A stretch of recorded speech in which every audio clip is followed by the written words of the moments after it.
Hi Mom, I went down to Jewellery Plus. I'm going to see Philip. I have a few coins with me. I'm going to see if they're worth anything. Hopefully I'm going to get a few $100. See ya.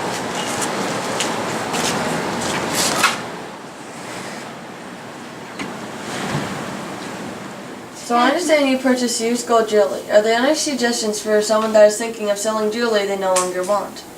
Yeah, some things I would suggest is, number one, find a well-established company. There's lots of fly-by-night operations that come in and out of town, and you never know where they're from or what they even know about jewelry or diamonds, for that matter. Find somebody that you can trust. What about some old jewelry I inherited from my grandparents? Is it worth any more than just gold note value?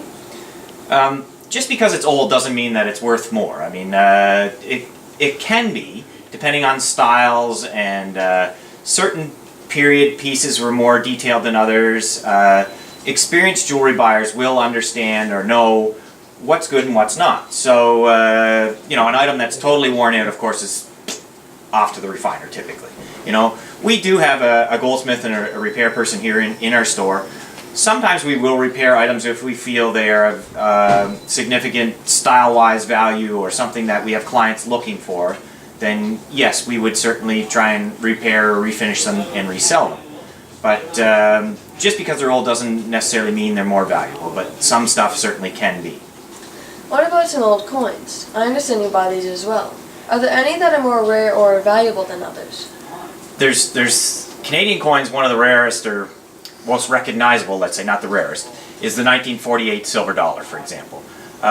Most silver dollars, there was millions of them made, but in 1948, that particular year, there was only, I think it was 18,000 made. So therefore, that 1948 silver dollar is worth, even in beat up, almost worn out condition, is probably worth at least $600. There are some other rare years or dates or variations that can be valuable as well. But kind of the rule of thumb with Canadian silver coins is 1967 and older, quarters, dimes, 50-cent pieces, and dollars all have silver in them. So they're going to be worth more than face value just for their silver content, whether they're rare or not. Because currently silver is, you know, over $20 an ounce Canadian, and so with the silver coins, it makes them more than just their face value. Do you buy jewelry? Yes, we buy all types of jewelry.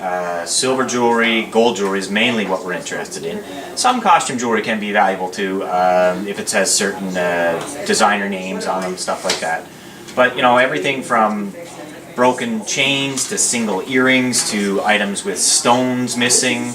Yeah, all types of jewelry. Yeah, because either we're going to resell it here in the store, or we're going to recycle it and reuse it and repurpose it somewhere else. How does it work? So if you have old jewelry that you want to sell, we never charge anything to give you an offer on what you want to sell. So you can bring it in. What we do is we look at the items. Are they karat gold, for one? For two, do they have any diamonds in them? Or are they sterling silver? What carat are they? So like 10 karat gold means 10 parts out of 24. So 10 divided by 24 is 41% pure gold. So we would take that item, put it on the scale, see what it weighs. We look at today's spot price of gold, and then we pay based on what that percentage is and what the spot price is.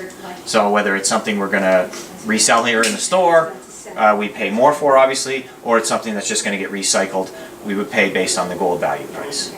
How do I get paid? So, of course, the most important question people want to know is how, when do I get paid, what does it take? Well, we don't send anything out. As I said, we do it right here in store. We are able to find valuations on stuff pretty quickly. The odd item we may have to check with an expert in the field if it's something we're unfamiliar with. But usually we will pay either cash, check, or e-transfer, kind of on the spot type thing. So it doesn't take long at all. And if you wanted to, we actually do more in a store credit. Maybe it's just a broken item. Well, I don't want that item anymore because it's broken, but maybe I'd like to get something new with it. So you will get more in store credit. So for example, if the item was worth, say, $100 in scrap value, we would typically allow around maybe $125 to $150 in a store credit that you can put towards something else in the store.